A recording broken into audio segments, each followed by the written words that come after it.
மணிவாசகர் அருளிய திருவெம்பாவை. பாடல் 5. மாலறியா நான்முகனுங் காணாமலையினை நாம் போலறிவோம் என்றுள்ள புக்கங்களே பேசும் பாலுறு தேன்வாய் படிறி கடைதிறவாய் ஞாலமே.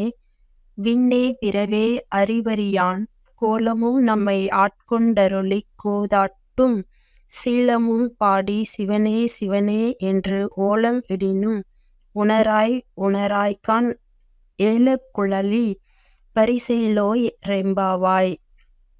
வாசனை சாந்து பூசிய கூந்தலை உடையவளே, திருமாலும் பிரம்மனும் காண முடியாத திருப்பாதங்களை நாம் காண முடியும் என்று பொய் பேசுகின்ற பாலும் தேனும் ஊறினார் போலும் இதழ்களை உடையவளே, கதவை திறப்பாயாக. நம் இறைவன் மண்ணுலகம் விண்ணுலகம் என எல்லா உலகினரும் அறிவதற்கு